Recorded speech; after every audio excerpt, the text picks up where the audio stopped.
Good day, my name is Eugene and I will be creating a traffic simulation.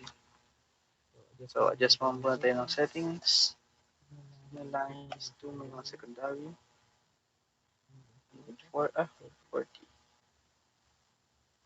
And then 20. And the percentage rate is 20%. 10% lang pa sa kabila. And getting time lapse, get mo. Max speed po is 60 kilometers per hour. Time cap is 1.5 seconds.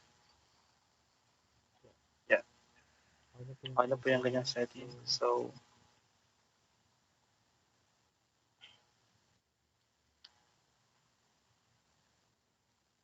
ano po, explanation po, dito sa ginawa ko pong traffic simulation, um, traffic lights and coordination. So, paggamit po ng signalized intersection, the traffic lights alternate with alternate to allow vehicles from different directions to move without conflict.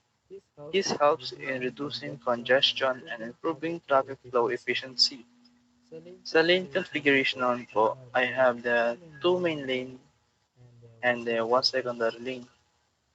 So, having two lanes on the main road allows for a higher capacity, reducing bottlenecks.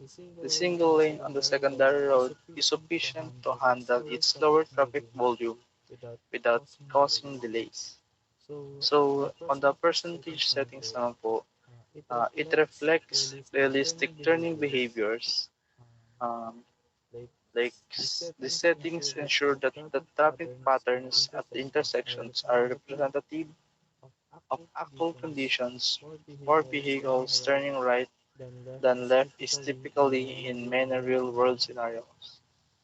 Halimbawa na lang po natin yung sa Pasiano, Mayabap, ay sa San Jose po pala.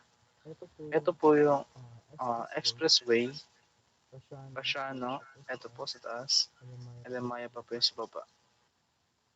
And then the car following behaviors naman po, these settings is a safe driving conditions are maintained with optimal speed limits, following distances, and acceleration rates.